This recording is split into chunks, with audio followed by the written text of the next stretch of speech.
What's up, ladies and gentlemen? Welcome to another episode of the Curfew Boys. Before we get things started, if you like what you hear, you can follow the Curfew Boys on Instagram, Twitter, Facebook, and TikTok. If you want to see our beautiful faces, you can follow us and subscribe to our YouTube channel. Just, leave an honest rating if you can. Share this to your friends and family. The more reviews we have, the better it can make us better and give you guys better content. If you want to listen to us on a podcast, you can listen to us on Spotify, Apple Music, and any other podcast platform you guys like to listen to. Boys, let me introduce you to my boys tonight. Wow. We got GQ Chris in the house. Tired, Anthony? Fucking tired. Yes, I'm very tired, but it's all good. We got Fireman Sam in the house tonight. Hey now. And we got Statman Joe. Hey now. And your host tonight, Anxious Anthony. So there's been a bit of a reformatting in terms of the nicknames going on around on the Curfew Boys. Yeah, what's happening here? I'm seeing a lot of changes. You messaged me a few Scenario days ago. Anthony, please. No, not Scenario Anthony. The Scenario Anthony is more like a session, but Anthony's new nickname is AI Anthony, just because of his love for chat. ChatGPT is my best friend.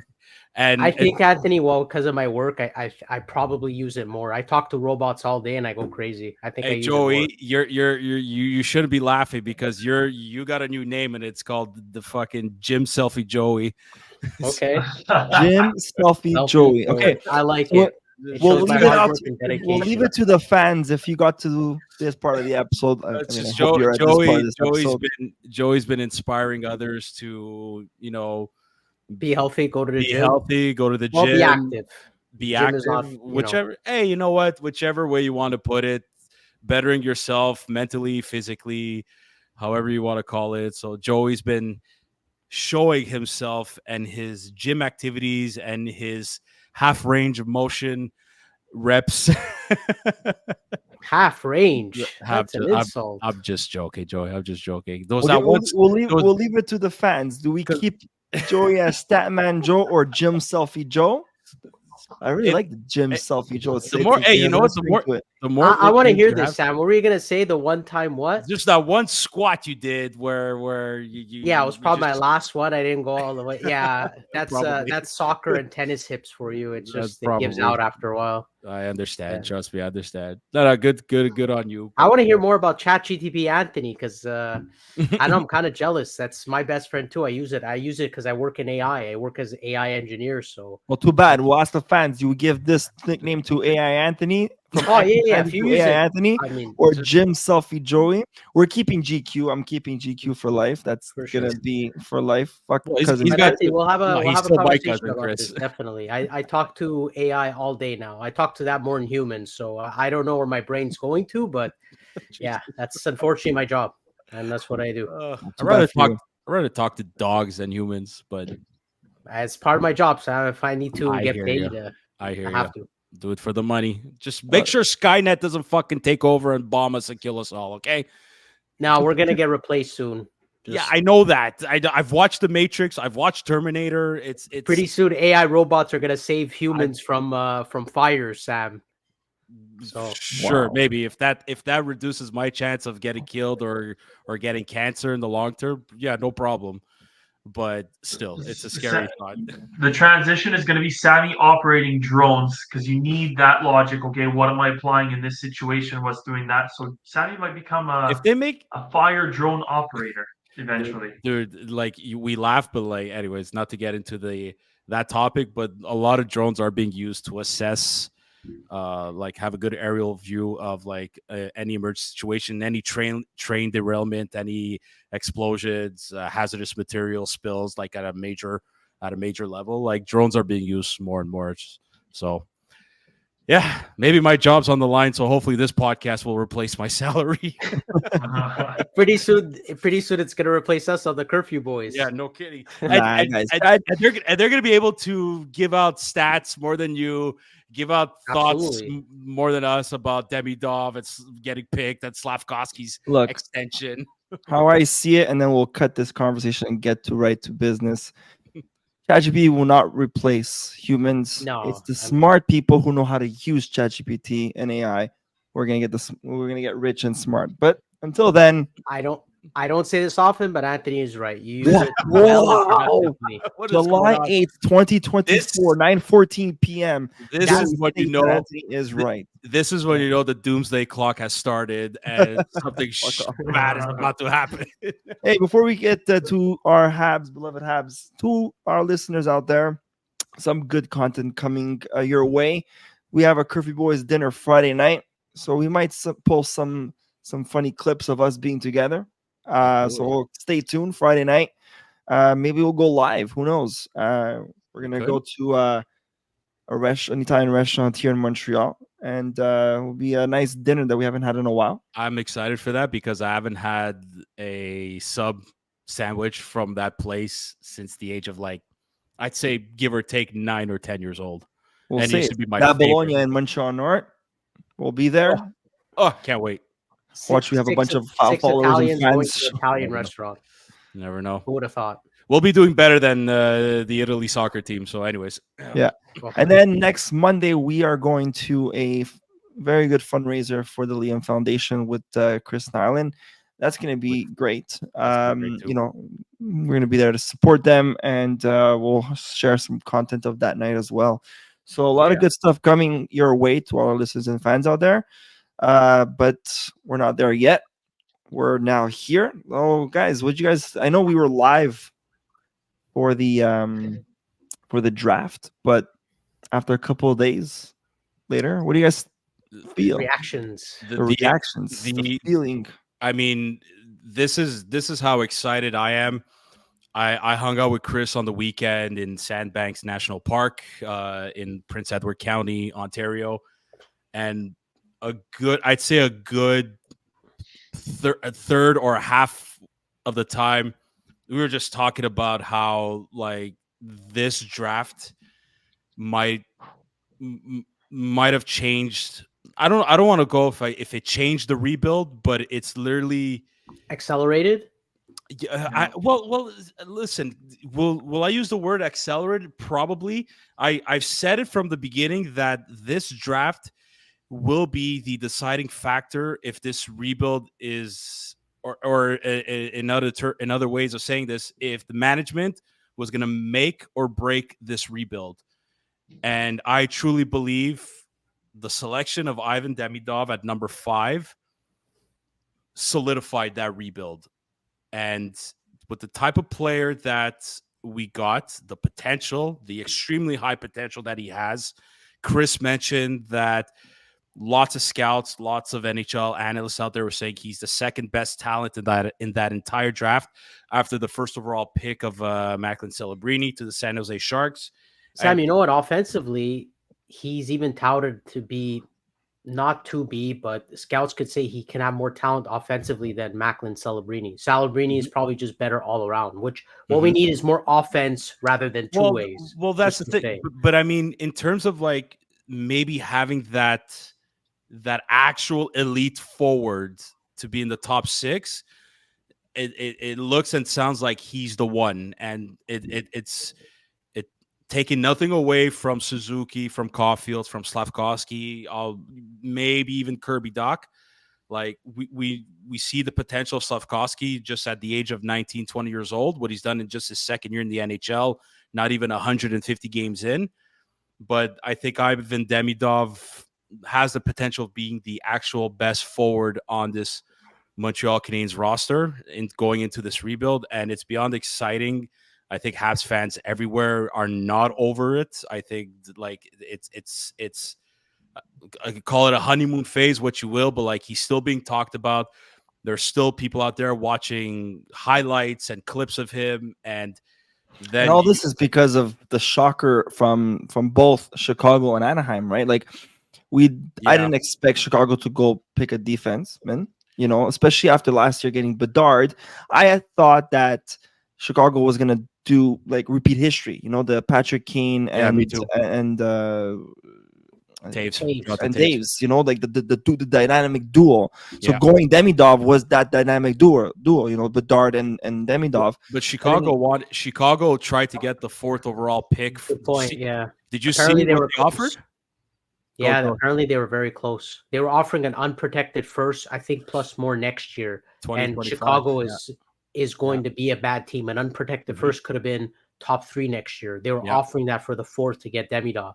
That's how much they wanted him and Lashunin. I can never say it properly. Not only Shunov, that's right. But not only that pick, but even Anaheim going with Seneca. I mean, he was shocked. You saw the videos, the clip. The parents were shocked. He was shocked. Everybody was shocked. So I think those two, way off left field picks, brought Demidov in our laps because Columbus right away wanted Lindstrom, right? So they wanted to solidify their center ice with Fantilli. I don't think Lashunov was a left field pick. Just to reiterate, I just think Chicago, they had a tough decision between the two, and luckily for us, they went with Lashunov. But I think if Demidov was not picked, I think if Demidov was picked 2 or 3 or 4, I think our number 5 would have been traded. Maybe. I mean, there was rumors. There was rumors suggesting that the Canadiens would have traded up to try to get Demidov. Now they said, Kent Hughes said that he was number 1 on their list. I really thought Chicago was going to pick Demidov, but there were lots of rumors circulating that Chicago met with Lashunov and they really enjoyed him. They actually liked the kid's character, put aside what he can do on the ice. So as those rumors kept growing, the rumors about Demidov dropping to number 5 kept growing as well. So there was a bit of hope, and I think with luck, the stars aligned, however you want to call it. Like, man, I couldn't believe Anaheim picked Seneke. I really thought they were going to go with a defenseman. Did you see Hughes? Sorry, Anthony. I was just going to say, did you see Hughes keeping up with his kids and I think other people for the betting odds in Vegas for Demidov? No. So part of his post draft reaction interviews was he kept up with his, I think it was his kids messaging him, could have been others as well, showing him the Vegas odds about where Demidov was going and where the other players are going. This helped him gauge if Demidov was going to go 2nd, 3rd, or 4th, or if he needed to do something about it. So yeah, it was quite interesting how they came up with all this sort of theory and scenarios for Demidov, if where he was going to go, and ultimately they ended up being confident after Chicago that he was going to land to Montreal. But I still wasn't confident because I didn't think Seneke was going 3rd. No, I thought, I thought Chicago's when we all heard they didn't pick Demidov, I thought Anaheim was going to pick him. I really thought Anaheim was like, well, there goes our defenseman that we really wanted. We're going to go get Demidov instead. And they picked Seneke, who's got a lot of talent. The kid's got great hands. I was shocked. Yeah, he reminded me of the Kotkaniemi draft where that famous lady was just shocked. Yeah. But this is this is on the flip. Yeah. I'm just saying how shocking it was. Yeah, his jaw dropped. He was like, and if you could lip read, he said, like, "Are you fucking kidding me?" Oh, good for him. Does that mean Anaheim's going to keep Zegras? Because right now, if you really think about it, their top 6 looks insane. But they still need defense, so we don't know. But this also makes me not question, but Joey's not going to like what I'm about to say. Maybe I shouldn't say this because I'm on a high now with him because he thinks that I'm right. But no, this whole Michkov situation. I mean, Habs going with a Russian makes me think that maybe there was an issue with Michkov, because we all thought last year not going with Michkov was because there was a whole Russian situation with the war and all that stuff, or the political, Habs and Russians don't go, right? Because the history of the Kosistin brothers and all those guys. So I thought we didn't go that route because of whatever history, But going with a Russian this year makes me think that there was an issue with Michkov last year. No. So I don't know if you guys saw, we posted this on Twitter or X. Nick Bobrov's father told the Canadiens Well, not. I don't know if he told the Canadiens, but was not high on Michkov, but was rather told the Canadiens pay attention to this kid called Ivan Demidov instead. I'm not quoting. I'm just saying what paraphrasing. I'm paraphrasing. Thank you, Chris. So Nick Bobrov's father is actually the one that told the Canadiens like scout this kid instead. And Nick Bobrov, exactly, who's with. So Nick Bobrov's father is a scout for the SKA, the KHL team. But Demidov played for the minor league team in the MHL, which is like I said, it's like the farm team of the KHL. And Nick Bobrov this time went to Russia, visited Demidov, visited his family, watched him play, and I truly believe, and Chris mentioned this, and I'm gonna kind of give him a one time on this. Chris mentioned something that makes sense more and more. Anthony, you said it too. I know, Anthony, you're a big believer of character and being a good person first before any type of talent. But Chris said Chris actually, we talked about this too this past weekend. Chris said they're actually gathering a bunch of good people, like good-hearted kids that will most likely play for the logo on their chest rather than the names in the back of the jersey. So I want Chris to emphasize on this, because I think this is really, really important for people to realize what kind of team Kent Hughes and Jeff Gordon are building. And to clarify, before Chris goes ahead with Michkov, is because I know we're going to end Michkov's topic. I think there were less assurances because of his contract, and just as a character. I mean, I wanted Michkov, but you don't know that. No, we don't. That's true. Other side of it. He might have been more unsure in an interview that if he was going to come over by 1 year. He ended up doing it, but you don't know at the time because he had a 3-year contract. He might have went, only in 3-4 years, which the Canadiens I don't think wanted, or other teams. Whereas Demidov has 1 year left in his KHL and he assured he's coming over. Yes, exactly. Yeah. So, well, there's definitely that where you have what you're describing to be a safer bet. So definitely have that. But when I look at the Canadiens prospects that have been drafted, they've drafted a lot of guys like Owen Beck. The way he speaks comes across as arrogant at times. You listen to Slavkovsky, comes across as arrogant at times.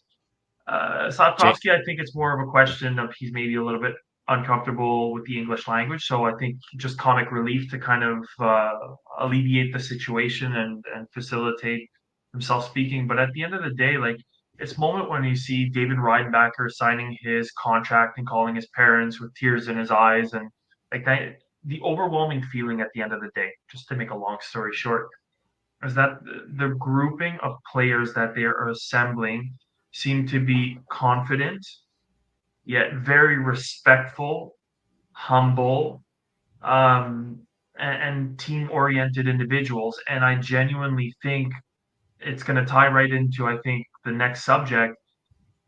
When I see a guy who's at the end of the season turning into just about a point per game player in Slavkovsky, sign a contract less than Nick Suzuki, when he could have waited an additional year, gone to probably fetch a lot more money, but instead already put pen to paper, signed a contract, going to be here for 8 years, still respects Nick Suzuki's contract as the highest one.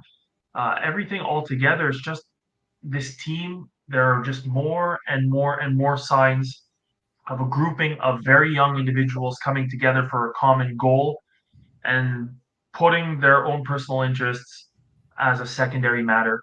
Obviously, they're making a lot of money. Anybody who says 7.6 million is not a lot of money in a given year is has to get their range checked. But all that to say, we're working towards a common goal, and it's never been clear. I don't feel as though there are cliques in the locker room. I don't feel as though that potential problematic personalities are there. And Michkov, if we're going to answer your question, Anthony, Michkov, I believe in the saying where there's smoke, there's fire. Sammy must love that expression. But not bad. All that to say, if there's rumblings of him saying, I don't want to play for this team, or I don't want this, or I don't want that, or there's this problem, who knows what the problem is, but I do definitely think there was something there. And if Nick Bobrov, who was as connected as he was, openly passed on the opportunity to draft him, well, fuck, I think there's something there. I think there's something off with him. I think there's something that didn't resonate. And again, you go to Demidov on the flip side, very similar, high talented Russian player. They said it was one of the best interviews that they had. Yeah, that's so true too. That is so true. Yeah, before we get to the Slavkovsky topic, like I just want to add a bit more and like talk about maybe another one or two players that the Canadiens picked. But my God, I lost my train of thought here. But can I add in between time? Yeah, I realize. I'll even go as far as this is not a Kent Hughes pick, but it's what the organization has done since then. I think Logan Mailloux is going to be a guy who's going to play with a chip on the shoulder for the rest of his days. Mm-hmm. He fucked up as a young man, but they did such a great job in surrounding him with the right people and growing as a human being that I don't want to say it's impossible, but I think we're just about flirting with impossibility when we say he's not going to be pulling stupid shit off ice. He's not going to be running around town and doing any sort of stupid things. He can't afford to, and it's just either the guys are already like that or they're so well they're so well surrounded that this shit is like you used to hear various off-ice troubles from our players, and I don't see that. I don't feel that. I think these guys just want to play hockey and they want to win. But I think, but see, that's what I've been saying since day one. And I know I joke around about like character over talent, but put that aside. I've been saying it from day one. This team, the way Gordon and Hughes is building this team, they're not building individuals. They're building a unit. They're building a bond. They're building a family from beginning until the end. And it's going to be hard to let players go in the long run, which is going to be a really long time, right? Because they're all young players and the contracts are all beginning now, right? So you're looking at next 7 to 10 years, whatever. And we're hoping that we can win the cup within this little timeline before we get rid of all these players in the long term. But I think, and again, this is all the way it's structured. Suzuki is your guy. You want to come to this team, just know you're getting paid under him right now because this is the. You never know with Demidov. Sorry? Yeah, you never know what Demidov is going to be the guy who's going to break that. I think Demidov is going to be maybe by like 100,000. He'll probably get like 8-9 million. But that's what you guys said about Slavkovsky, and guess what? It didn't happen. Hold on a sec. We're going to get to his contract. I know, but what I'm trying to say is that you look at a team, and again, I don't want to shit on Toronto. I mean, yes, I love shitting on Toronto, but shit on him. Yeah, I fucking hate them. But just to say, the way they built their team, they did it wrong. They could have done it if they had a Kent Hughes and a Gordon running that team, they probably would have won the cup 3 times in the last 5 years. But they always have. But I don't want to see them win the cup. No, I'd rather either if they would have had a Marty St. Louis type coach, probably. Yes, but you have to understand. I feel like those teams, like every other team in the league, not every other team, but majority of them build players by teams with talent and whatever. And sometimes that doesn't always work, right? Because you have Toronto. It looks like by the looks of it, there's egos in Toronto. Big egos. They can't play together. The Marnov and the Matthews, Tavares, Demidov, Marnov, stuck Marner. But they don't click. There's no chemistry. There's just a bunch of egos, hotheads, stuck-up players who think they're the best and want to prove that they're best, but they're not playing as a unit. And I think, and that's why I keep saying, I know I joke around a lot, Joey and everybody, I keep saying, dynasty. If they continue building the team the way they're going to do it, it could lead to that. I think Chicago did that years ago, when they had a bunch of young players built together. Even Pittsburgh, I think they did as well. Boston, it was a bond. It was the locker room love. Boston had a winning culture more than anybody. And I don't want to go back. I don't want to go back in this conversation, but what you're saying, Anthony, I've been biting my tongue for 5 minutes now, wondering if to bring it up. I think all of us can agree that we did not expect Demidov to slide. I think it was just off. When we made our predictions, we did not expect that player to fall to the 5th position. The reasons, put those aside. I'm just saying, I definitely do think that we are closer to achieving that dynasty, so to say, because even if you take Beckett Seneke, you take Lindstrom, you take Tisha Ginlat, the players that we thought might have been coming, I'm sorry to say, they would have fit well with the team, hands down. Yeah. Open arms, welcome to the team. You make us a better team instantly. But the player that we got, like I think all of us were thinking there are two things that the fans have to really take into consideration. Number one, Kent Hughes was really high on Demidov. Were we ready to give up goalie? Were we ready to give up another great prospect to move up and pick? Number one, we didn't have to sacrifice anything to get Demidov. That's a huge win in itself. And number two, Demidov as an individual, as a player, I'm sorry to say, but you compare it to those other three prospects that I named that could have been potential Montreal Canadiens picks, they cannot touch. They cannot touch Demidov and what he brings to the table and the offensive skill that he brings. A lot of the other teams, like you take Chicago, they have their game breaker. You take Anaheim. I don't know personally. I don't know what Anaheim and Columbus were thinking, making the picks that they did. God bless them for it. But seriously, I do think Sammy was biting his tongue when he said, "I think it's accelerated." I am telling you, we jumped like 2 years. We jumped the need to sacrifice for getting a really, really high talented player to come play on the top six for Montreal. And I think that sixth man on the top two lines is going to be a lot easier to get as compared to a guy like Demidov. Yeah. And Chris, to finish off on Demidov, Chris just summarized, we got the best of both worlds. We got Anthony's hard work and character that Hughes wants, everyone wants, and we got the talent part. So that's totally. This one point I want to make about Demidov and picking him, I don't think us as fans realize how much pressure is suddenly gone from David Reinbacher and having to perform just to prove that, hey, you did not make a mistake by picking me and by not picking Mishkov. That pressure is gone. And I'm so relieved for the kid just because of some of the backlash that he got from a very, very, very small percentage of Habs fans. I don't even know if they're fans. They're probably just internet trolls, but some of the shit they said to him, calling him, I don't know if it was Nazi or Hitler. That was terrible, terrible, terrible, terrible, terrible. A poor 18-year-old kid. Nobody deserves that. But the fact that we picked Demidov, it erases everything in my books in terms of the pressure, putting pressure on Reinbacher. It makes me happy that he could come to training camp, most likely going to be a better player, a little bit more mature physically and hopefully mentally. I don't think he's going to make the team out of training camp. I do believe he'll leave an impression.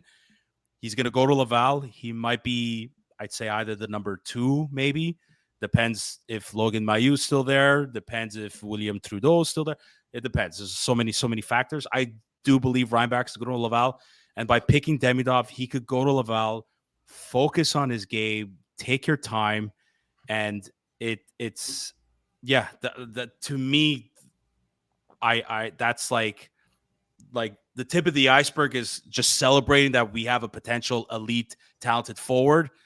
Beneath the surface, though, there's no longer pressure on Reinbacher now to perform. Sammy, you know who else it relieves pressure of?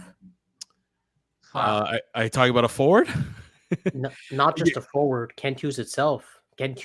Yep, that's very true. To me, this draft, I don't know if we're going to give a grade or whatever, but I give this A or A plus. He could have picked this, and he didn't. We'll get this is a good transition to Hage, Koivu, etc. He could have picked the shittiest, the worst players in the first round, and then in the third round and beyond. Never make the NHL, and I would have still gave him an A or A plus just because he drafted Demidov. Like the rest of the draft, to a lot of people's eyes, even to my eyes, it didn't matter as much as what he took as to what because he picked Demidov. I didn't even care. I cared, but in a sense, I I wasn't hyper focused on the rest of the draft to get some sort of great player. I didn't even care. He could have picked anything. In my books, he would have been a winner that in the whole draft just by picking Demidov. Oh, he didn't disappoint. That's for sure. He really did not disappoint. And we could open the door about Michael Hate right now, and even the way he acquired that kid, that player, trading the 26th and going up 5 spots, it's still a significant move. And like top 6 potential. I like to hear that. Well, that's the thing about this kid, Michael Hate, is like, look, personally, I didn't know much about him. There were a couple of other players that I looked and thought, oh, you know what, maybe I would like to see this kid. One of them being Sasha Boisvert. Yeah, exactly. That's Sasha Boisvert is one of them. Was but Yzerman another? I knew Yzerman was going to go as soon. But you know what? When you were close, though. Yeah, I know. When they spoke to Hughes, and if people listen to our draft live episode, we were saying to get Yzerman, it makes sense, but I think Hughes was actually higher. The way he was speaking about it was actually higher on Hage than he was on Yzerman. So I think if they had the choice, they still would have went with Hage. Oh, but that's why they traded for that pick. It's literally to get him. The fact that, by the sounds of it, I mean, who knows if it's true, but like, I'd like to believe when Cantu says these were the players we were aiming for, these are the players they got. There's got to be reasons why. And what I love about Michael Hage is he's the one that I guess how can I say this?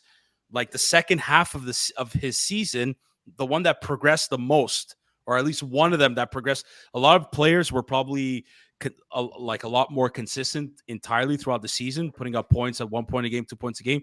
But in terms of the way Michael Hage apparently went from a slow start to suddenly just exploded, that's a good sign. But that was also the theme. And that's been the theme of Kent Hughes. He did it with Slavkovsky. Oh my God, absolutely. Yeah. Hage, and even we'll get to him, but Koivu was the same thing. Koivu was he just broke out late and had a great second half towards the end of the season. He had a great ending, as his Hage did. How heartwarming is it knowing that we have Saku Koivu's son in our organization? How do you feel, Joey? And I'm not saying this in a joking way. Like you are a big Koivu fan. You're the biggest Koivu fan of all of us. This is insane. I think I felt the same. It was heartwarming, but to me, it was.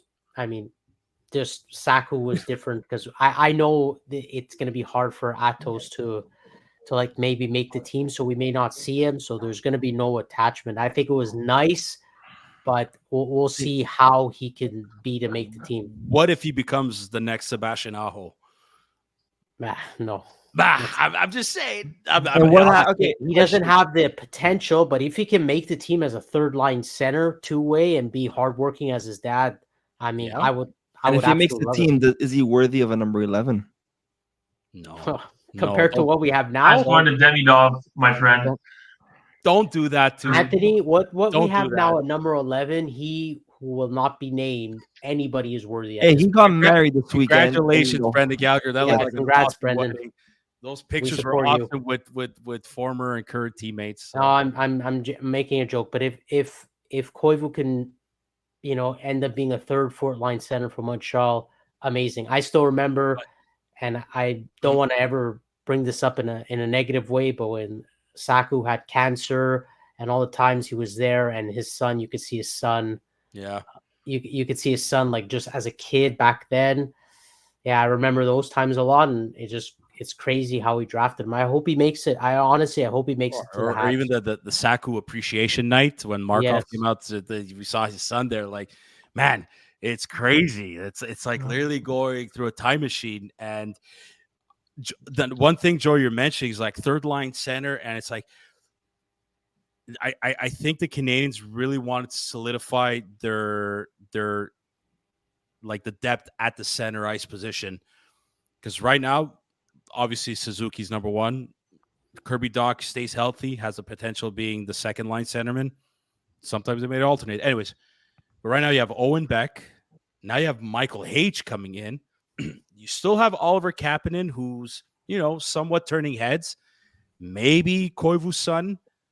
But H can play wing and center. They project him to be a winger in the NHL. I've heard about it. So maybe like but I still think H coming in at number 21 kind of puts a bit of a he might be a bit of a threat to maybe an Owen Beck at that third line center position that I actually envision.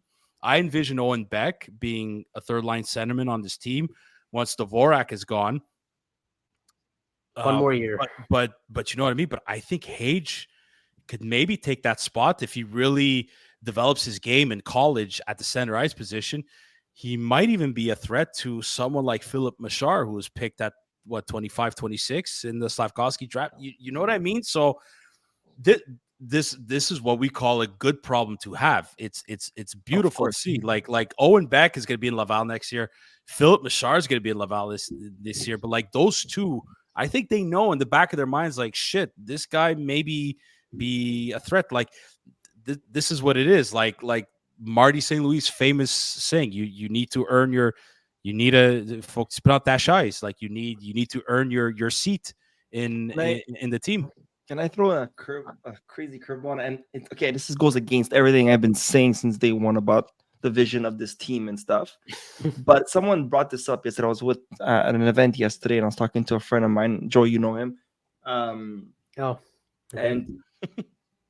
again, against everything I envision for the future of this team, but just to have a question and just for shits and giggles to hear your thoughts of it, for a veteran type player for our team, and not a high cost, would you? And then I don't know if it's a good segue to free agency. I don't know if we're done talking about drafts. I want to get it. Yeah, we're almost done. I'd like to talk about Slavkovsky, but ask this question. I'm curious now. Now you got me hooked. Would you, for third line centerman, to have that depth there, would you throw in Max Pacioretty back into the lineup at a low cost? Well, he's not a centerman, so not centerman, but like having depth in the third, fourth line. Would you re-sign Max Pacioretty? I wouldn't either.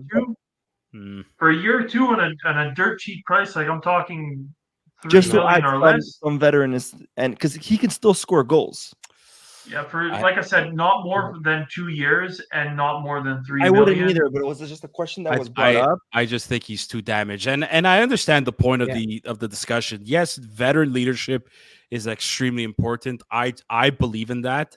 I actually still believe these kids need one, but I'm also wondering, like, at some point, as like these kids get older, or like as kids like Suzuki at some point is going to be considered a veteran, and he's your captain too.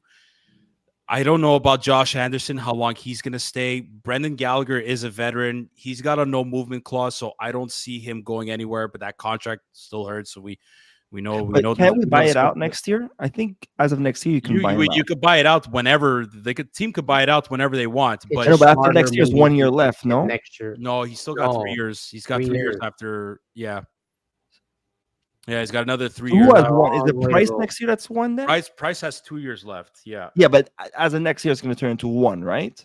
No. There's the season that's coming up, and then there's one more after. Yeah, exactly. So after the season ends, he has one left. After exactly. And Gallagher's going to have one more. left. Yeah, exactly. One more after Price is over. After Price, exactly. Okay. So yes, in terms yes for a veteran, maybe on the third line. No to Max Pacioretty. Sorry. Because again, this is if the rumors were true of he was the cancer and all that stuff. But that aside, having that veteran is because he could still put on points. But right away I said no when the question was brought up. I said no, but then I kind of started thinking. I'm like, okay, maybe. But then it goes away from the vision of this team of the young core and all that stuff. But you know what? It's it for the next couple of years and. Because we're in free agency, was a top 6 forward to help for next 2-3 years while guys come up and develop. So we need someone of skill. To me, Pacioretty, as good as he was a goal scorer, he's not the guy to drive a line and to create out of it. Yes, we need a goal scorer, but we also need someone that is skillful. Hence why the only free agent we heard about that Montreal was linked to that everyone might have been a little bit excited was Patrick Kane. somebody who could score but can create plays. That's kind of what Montreal needs. That's Demidov when he comes. But just to say, for free agency, that was the only one that made sense on a short-term deal. So he looked at Marchessault. Remember Marchessault, 40-goal scorer. He went to Nashville. Hughes said, I'm not going over, I think it was 3 years. Marshall wanted 4 or 5. The guy was 33. Yeah. So already at 33, you're kind of tailing towards the end of your career. He didn't want to go above it. He said, okay. And they parted ways, and he never signed with Montreal. So it doesn't, having Pacioretty to me, style-wise doesn't fit. And like Sammy said, just damage good. The only one that made sense was Kane, because Stamkos was way too much. And that's where I think Hughes did right. We didn't do anything in free agency. Well, we did one thing. We signed him. Juraj Slafkovsky. Oh, yeah. I'm saying of new players, yes. Hey, listen. In all honesty, I just when Habs fans thought it couldn't get any better after selecting Demidov and then even Hage, Koivu, Sud, they signed Juraj Slafkovsky, like Anthony said, to that extension. The 8-year deal at $7.6 million on the cap. And yeah, it's like outstanding. Dude, I don't know if outstanding is the right way to describe it. I don't even know if perfect is it was great, Sam's. So it was so great that when people, especially you and I, know X and Twitter very well. When people start to bash it, other teams' fans, it's good. Oh, 1,000%. Yeah, and that's what we were seeing. Do you not? Well, us, we understand, but our listeners and viewers need to realize that, so far, listen, take it for what it is. Your top 3 is not making more than $8 million on the team's salary cap for 7 to 8 years now. Okay. And what is their structure? What is their structure at year 3, 4? How much does that drop? Yeah, because the cap will go up. No, but no, hold on. What are they making per year at the third, fourth year? Okay. Well, look, right. No, the reason I'm saying that is because, God forbid, let's say by chance we win the Stanley Cup year 4. You have a Suzuki who's making what, $2 million? No, or 3? The way the structure is built. No, he's not going that matters is the average. Yes, I know, but I'm just saying when you look at the structure year by year. Yeah. Okay, we spoke about this last year. Yeah. When we broke down Suzuki's contract. Yeah, he's not going down. He's not going less than $6 million. Are you looking at someone else's? Yeah, but like Joey said, Anthony, it's also the AAV. That's all the we most care important. about is the average per year, because that's on the cap. Whether he makes $2 million 1 year and 10 the other, that's only. I know, but we made a joke. Okay, yeah, but that's what I'm trying to say is that we made a joke that's saying if the Habs win on year 4, your highest paid player is $2 million. Again, because of the structure and the AV. No. If you're right now, listen, as of next year, Juraj Slafkovsky is actually going to be the forward that's paid the most at $10 million. But that includes base salary, that includes signing bonuses, that includes performance bonuses. So all I don't even know if it includes performance bonuses, to be honest. But that includes a signing bonus. So Slafkovsky is going to be the most. But what counts for us in terms of building your team, if you have to put someone on LTIR and kind of do what the Tampa Bay Lightning or the Vegas Golden Knights did, go get players like that. The salary cap doesn't watch the rule change. It probably will, but it's within the rules, Joey. Nobody fucking cheated. It's within the CBA. Okay, yes. Let's make sure we get that. But a good point Anthony said too, as it's coming up, and I was going to mention it, was the cap is, it's going to be going up, right? Yes, so absolutely. Their percentage of how much of the cap they take, Suzuki, Caulfield, Slavkovsky. Okay, I was right. Year 5, he's at $3 million. Yes, but Anthony, on the cap, it still counts as whatever it is. No, I get it, but I'm just saying the thought, what I'm trying to bring up is we made this joke last year when this happened, was that if, let's say we win the cup that year, your highest paid player, Suzuki, is at $3 million that year. I know it's it's not true. He's not making $3 million, but it's just the way the breakdown was made. You guys remember So that? if our highest paid player less that year, great. But the cap wise, even that you mentioned, it's gonna go up. So their overall cap hit per year structured on the cap, right? Because you got to take a percentage. So you have 100% of your salary cap. Suzuki, Caulfield, and Slavkovsky make, I think it's under 10% each of the worth of the cap. Mm-hmm. And as the cap goes higher, the percentage of how much cap they take goes down, which is even better for us. Someone like Matthews, Marner, and Nylander together, they make, maybe you know this more, Sam, don't they make up like maybe not half the cap? Don't they make? Look, I'll go 40 million. It's like 40 million. Yeah, so they make nearly half the cap, where Suzuki, Caulfield, and Slavkovsky make like maybe Matthews is 15-20% of it less. Matthews 15.1, Nylander 13.1 cap percentage on the team. Tavares 12.5, Marner 12.4.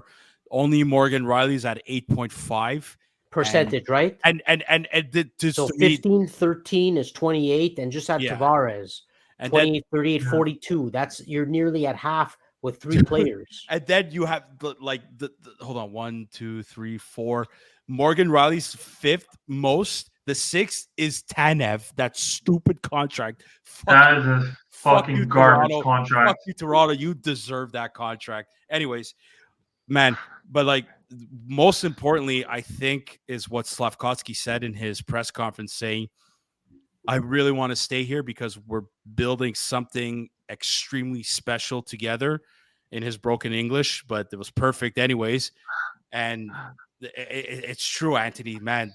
You feel the family vibe from these kids, from these players, from the coaching staff, from management, even from the development coaches like Paul Byron. Now that even, look, man, say what you want about Alex Burrows, but the fact that he's not going to be an assistant coach anymore, but still wants to be part of this organization as a development coach, that to me says something. Maybe our power play will get better. Maybe it will, but at the end of the day, like, for him to step down as an assistant coach and still want to be part of the organization says a lot. To me it does. And listen, I know where Burrows lives. I get why he did it. I really, really do. It's not a stalker alert. I've met the guy. I've met his family before when he visited my fire station in the town that we live in. Don't want to give it away. I could understand why he made that decision. There's a terrible bridge in this area that is just awful. It's awful to get through night in, night out from the town we live in to Montreal, to Brassard. It's just terrible. I get the reason why. Good for him. Is that the reason? It's one of the reasons. It's one of the reasons why. It must be like an hour. It has to be like an hour and a half each way for the poor guy. He mentioned it in his. He joked about it in his presser. Burrows. I caught that last bit of it. And really, I didn't know this. It's tough on his family. I think he's got a 5-year-old and a 3-year-old. Like it's tough on him. I met the family. I met his wife. She's a super sweet lady. It's got to be tough, man. For he's still a young dad. So, but for like we've been saying, Anthony, man, there's something good. Like Adam Nicholas too, with Paul Byron, with Francis Bouillon, with Alex Burrows. Looking forward to see who the new assistant coach is going to be. And even Laval needs a new head coach, but there's something great going on with this team, guys. And now we're adding talent. More talent. We're adding the talent that you wanted, man. Like, I haven't seen you smile and be positive about this team in a long time. I don't want to go back to this, but I didn't mention, like, with Bobroff, I think it was him or whoever was with one of the reporters or one of the analysts from Montreal said that this could have been the steal of the draft. And even the agent of, I know agents are going to promote their players of Demidov, but he was very bold in saying if he had the same exposure as the other kids and he played something in like the CHL, he could have been number one. Oh, he would have dominated. He would have killed it. Yeah. And not even just killed it. He said he would have been the best player of the draft. And this is the funny part. It's like, Well, he played in. He didn't even dominate in the KHL. 60 points in 30 games in the MHL. It's like MHL. It's like whatever. It's like, dude, are you kidding me? Like the MHL is better than like the CHL junior leagues. Yeah. And a lot of scouts. I can go as far as he had a better point per game average than someone like Kucherov. I'm not saying he's going to be better. I'm just saying. Oh, I hope he will, though. I can go as far as saying if he wasn't Russian, he probably would have been picked number 1 or 2. That was the exposure, right? The agent said if he played in the Canadian Hockey League, he would have had more exposure, and he said he would have been number 1. Go, Chris. Well, look, I'm starting to drool. Just obviously at the idea of Demidov playing hockey here, but I find that the Montreal Canadiens are like exercising their demons. It's a weird expression to say, but it seems as though this organization has just passed up on all of the right players, meaning they screwed up far too many times. And one of the guys that I didn't even have time to talk about on my side was Michael Hate. And Michael Hate, I had said it earlier in one of the videos that we posted. It reminds me a lot of Claude Giroux. I don't think he's the same style of player. I don't think he's going to put up 1,000 points necessarily. I hope he does. But it's like every single time that we were in a position to draft somebody who was from here, we drafted somebody who couldn't withstand the pressure, who didn't necessarily have what it took. And every time there was a player that we could have really used, I finally passed up on them. And again, there was just something so fitting. There's such a storybook type of path that we're going down. When you see the guy who loses his father, goes through hell, turns it around, comes back as guess the only player who was better than him in the last 25 games played before the draft was Demidov. Second on that list was Michael Hate in most points in the last 25 games. All this to say that it just feels as though the Montreal Canadiens are exercising their demons, and it's like you think about the Patrick Roy trade. It's like the Patrick Roy commercial comes out. They overcome that. Mike Camilleri traded mid game. We had him back last season. Oh my God. We were like, it's almost as though the Montreal Canadiens are undoing all the stupid and horrible shit that they've done for the better part of 3 decades. I'd say the Patrick Roy trade was the beginning of the downfall, and for the first time, the dark ages. You were saying, Joey, I see you smiling. I have something to say with Patrick Roy. Upon my own fandom, and I said, there were times that maybe I thought too much of our team, and on paper, I should have been a smarter fan and known that maybe Carey Price was standing on his head, and that was the only reason why we're progressing throughout the rounds. But I think for the first time, we have a legitimate reason to actually get really excited quite soon. It's funny, Chris, you mentioned Patrick Roy. So if everyone sees, and I know, Sam, we joked about this, if everyone sees the way Celine Dion looked at Demidov, the last hockey player she looked at like that was Patrick Roy. Look how he turned out to be. You know what? I thought that was actually a really cool thing by the Montreal Canadiens organization to bring her out and to call her over. I thought it was stars in her eyes, Sam. I thought it was so fitting. But I have 2 things to say: one about Michael Hate, and then one about Patrick Roy. I look, I might go off the rails here or in left field, but I kind of hope Michael Hate could be somewhat of a David Krejci type player or center. I was gonna say Patrice Bergeron. Nick Suzuki to me Nick Suzuki's our Patrice Bergeron, and as much as I think right now Alexander Barkov is the best centerman in the NHL right now, hands down, especially the way. Over McDavid? Sorry? Over McDavid? Dude, I think Barkov is the best. Over McDavid. Okay, fine. Okay, hold on. Let me say the best 200-foot centerman. He's better at 200-foot game centerman. He's the best in the league. Yeah, okay. McDavid, you said best centerman, Sam. I mean, okay, McDavid, yes, doesn't even need to. McDavid's just the best hockey player in the world right now. But in terms of centerized right now, until Demidov comes. I love that attitude. But for me, the 200-foot style of play as a centerman, like we grew up watching Datsuk doing it. Now I think Barkov is then Bergeron. Now it's Barkov's turn. So, but I really hope Michael Hate could become that David Krejci style centerman. And who knows, Joe, like if you're right, if he ends up becoming a top 6 player, him and Doc could swipe out Chris. Maybe he's the one that replaces the Caden Lindstrom that we wanted. I mean, the kid's 6'1". He may not be 6'4" like Lindstrom, but he is 6'1". Yeah.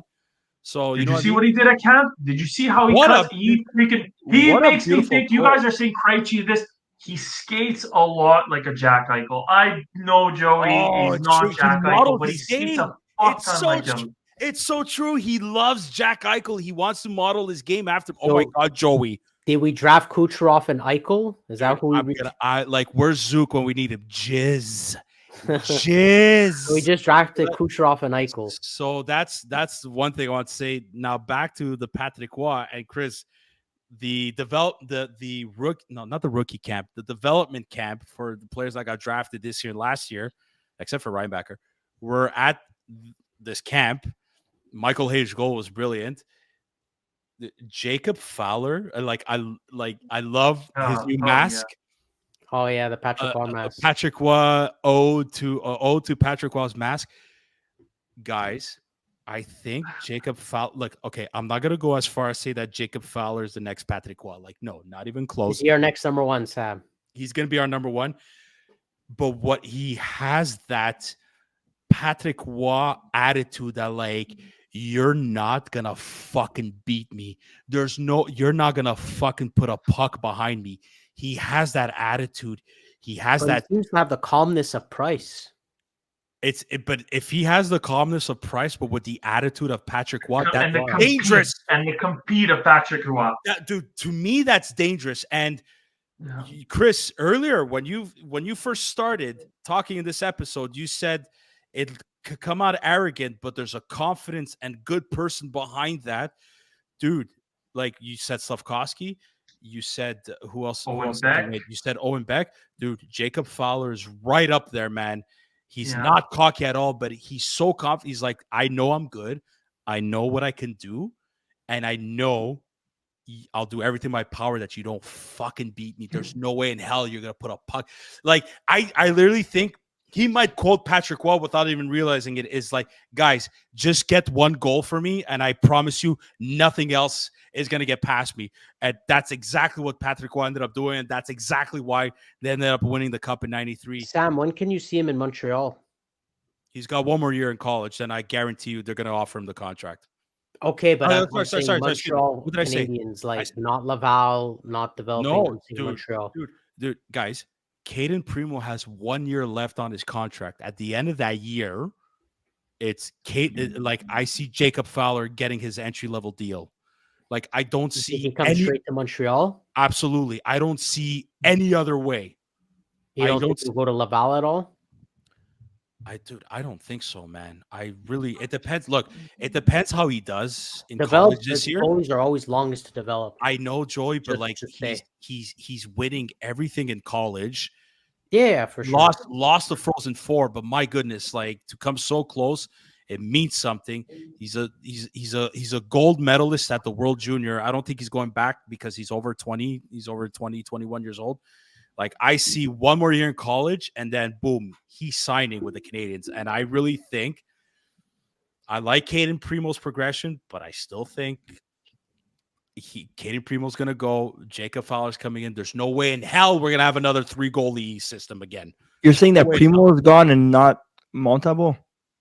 Depending on how they sign Montembeault experience, they'll probably keep the experience. I think, yeah, exactly. But if Primo steps up his game compared from last year, hey, perfect. That'd be a good problem to have. It's a great problem. Hey, you need a goalie? You need a good goalie? Hey, man, look. Goalies are not easy to come by in this NHL. And then again, Joey, it depends on Fowler. If he wants to complete his education, he might do another 2 years in college. No, I hope not. So you know what I mean? So I want him and Demidov to be packaged up. You got Lane Hudson for a year experience, and then Demidov and okay. Can you guys just imagine this power play with the part like Hudson feeding Demi? Sam, it's like you have fantasy going on in your head. I do. I've been having it all weekend. Well, that's the thing. It's been Like, I don't think we realize you have Macklin Celebrini who's talking about Helene Hudson and how special of a player he is and how, like, Hudson's at another level. He thinks he's going to be a great player in the NHL. You have Demidov, who's scary good. You have our goaltender, like we're all wondering where the hell is our next Carey Price? Who's going to be there to backstop us when we're ready to play? And everything's just falling into place. But it's not fucking falling into place. Do we have a reincarnation, Markov Kovalev? I think so. I think we got something better. In all honesty, I'm talking power play. We have something better. I'm speaking power play and all because I think that's where Sam was headed. Well, yeah, that's exactly what I see. Man, I see Slavkovsky and Demidov for some reason being like the destroyers, like for other teams. Like hopefully, I just hope Doc is healthy next year because that's important as much as Demidov. So true. Speaking of Slavkovsky and Demidov, I want to see Doc with Slavkovsky because they had a fucking good start of the season last year. I don't think they split the line. I don't think they split that top line. Not for now, at least. No, I don't think so either. But you can't touch the first line, but there's always it's a good problem to have that if ever Slavkovsky drops to the second or whatever. But that's what sucks with Doc, Anthony. To me, is I want him, like you're saying, I want him to do well. It's just I don't think if you stack that line, which I think they will, I don't think he'll have the support with him for the second line. That's our problem for next year. Is who do you put with Doc? Well, I still think Josh Anderson could be a better player. I think Josh Anderson's going to wait. I know, I get it, Joe. I think Josh Anderson's a better player with Doc healthy, and he'll snap out of what happened last year. It's his last chance. He has no choice but to snap out of it. Okay, maybe, hopefully, but yeah, hopefully. I'm just saying Doc doesn't have much to work with.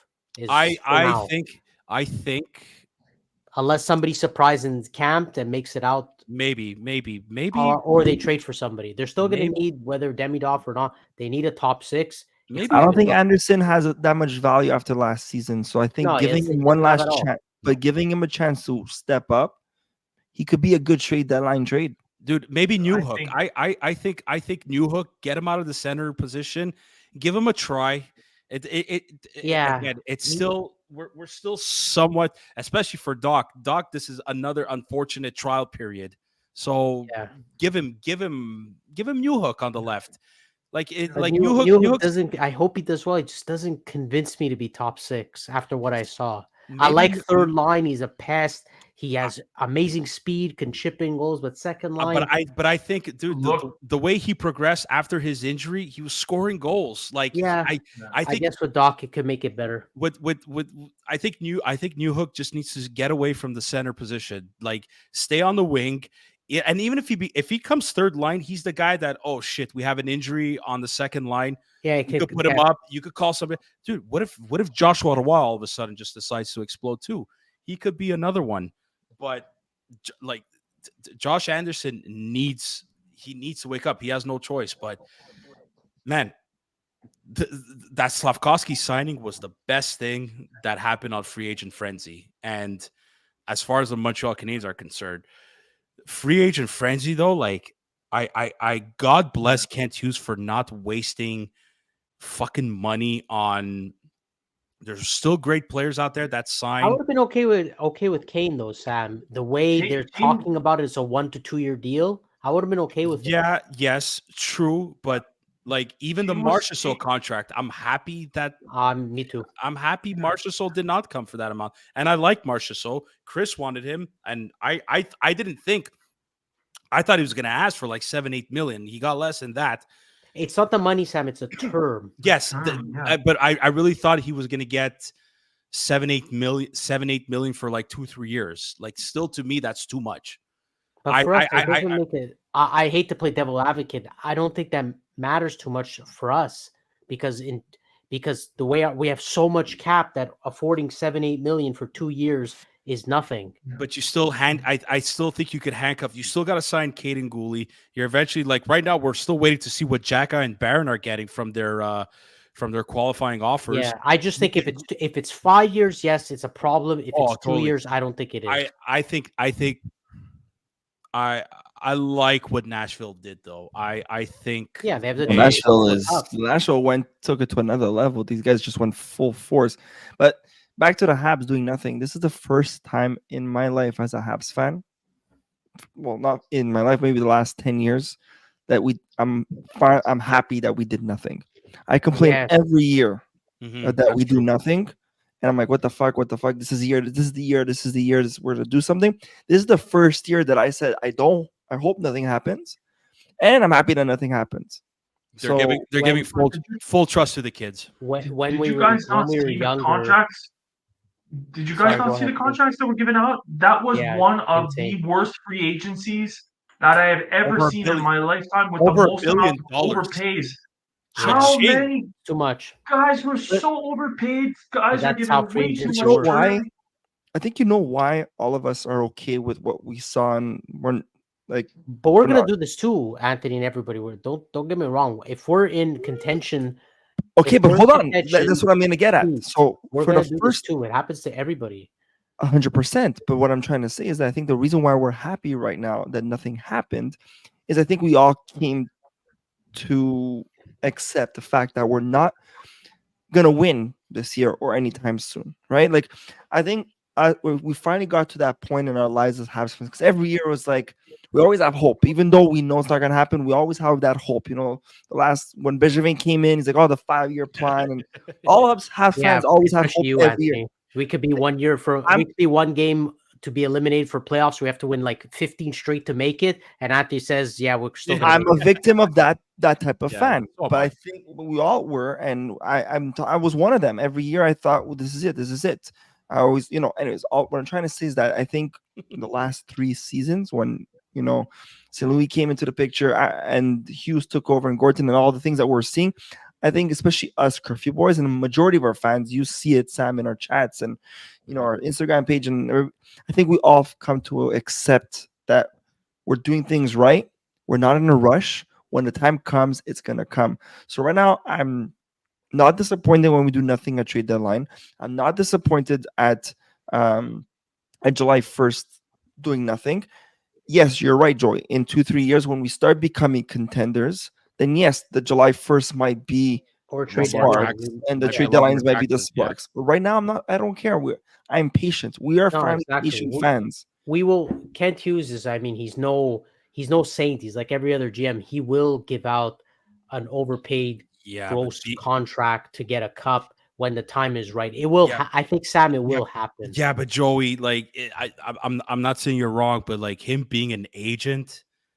Bill Zito's an agent, and they've done it. Panthers have done it. And look what happened to the Panthers 2 weeks ago. I'm surprised the Panthers did nothing during free agency. Bill Zito, I'm sure he assigned. I mean, I'll have to check, but I'm sure he assigned free agents. He probably overpaid to get them on free agency. I think Ken Hughes will do it, but when the time is right. Like, I'm not mad if you sign a Marchessault guy. If you're one player away from winning the cup that year, you say, I'm going to compete. You need another 30 goal scorer. I'll be happy with the contract, and then you suffer, because the whole point is to win the cup.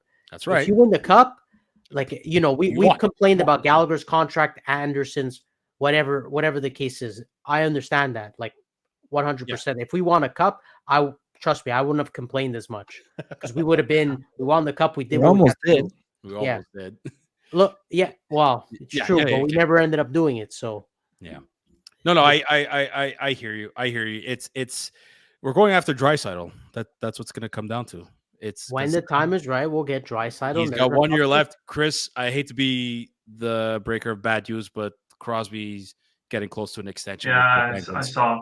But Draisaitl is the one. I don't care, 7, 8, 9 million. That's the one player you gotta break the bank for. Can you imagine, guys? Oh my god! That's what you have to break the bank for. You want to accelerate, and he's not old, right? He's 27. He's 20. Yeah, he's like 28. Right in the prime years. If you go 7, I mean, we're all talking fantasy now, but if you go 7, 8 years, you got him till mid-30s. Yeah, but he's German built to last. Man. Yeah, like it's built to last. Another situation. There's not many Malkins and Crosbys, like the McDavid, Draisaitl's either. Sorry, not even Draisaitl's. But what I'm trying to say is that the connection that Crosby and Malkin had was perfect. I don't see Draisaitl McDavid having that, or the Marner Matthews having it. So I think it's time that they split up. Crosby and Malkin can stay. I could see this happening if like Edmonton gets eliminated, like even within the first or second round. Like I could see Draisaitl being like, "Yo, it's done. I screwed it." So I'm a big Edmonton hater. Give us a chance next year. I just have a German community in Montreal. I'm sure we'll enjoy it. Somewhere. I don't think I ever spoke about the Stanley Cup Finals with you guys because I wasn't on the show. But I honestly feel bad for McDavid. I think he's going to be one of those players, which is sad to say, that will never win it. Oh my God, you actually he's going to win it because it's all about Barkov. Not with Edmonton. He's not going to win with Edmonton. Oof. He's not winning it with Edmonton. Anthony. We'll see, man. We'll see. Jeez, that's a bold statement, though. It's the sad truth. He's a Carey Price. He's a Carey Price. I feel it hurts me till this day, all of us, that Carey Price will never, unless he comes into management like Roberto Longo and winning it the way, Bobby name's on the cup. Hey, he's still a cup champion. So maybe Price will win it that way. Goalie to forward is a big difference. Yeah, that's true. Goalie, you can only do so much. You have to score to win. And if your team cannot score, I know the team keeps the puck out of net, but if they score 5, you could score 6. So you can't. It doesn't work the other way around, unfortunately. Yeah. No, I know, but McDavid, I don't know. Time will tell. I mean, I hope he wins it. What? Maybe McDavid comes here to win it. Yeah, okay. I would love that. Okay. But now you're being Mr. Scenario, dreaming Anthony. Fucking, no, it's not a scenario. Mr. Anthony over here. I think Joey. I think it's bedtime for Joey. Joey's starting to sound like a Toronto fan over here. Yeah. That's a big insult, Chris. That's very, very mean. That's an insult. Yeah. I'll go watch Demidov highlights to forget that. Okay, deal. Boys, always a great time recording with you guys. To all our listeners out there, if you like what you hear, please leave an honest rating. We love to hear your thoughts, and whatever you can say will make us better. If you want to hear more of us, you can follow us on Instagram, Twitter, Facebook, and TikTok. Please subscribe to our channel on YouTube if you want to see our beautiful faces, especially little Joy over there. Click the link. And if you want to listen to our shows, you can also listen to us on Spotify, Apple Music, Google Podcasts, and any other podcast platform you love to listen to. And Joey's OnlyFans account too. And Joey's OnlyFans account. You get free trial from for a month if you subscribe to us on YouTube. Wow. You know what? That's a good marketing thing to do.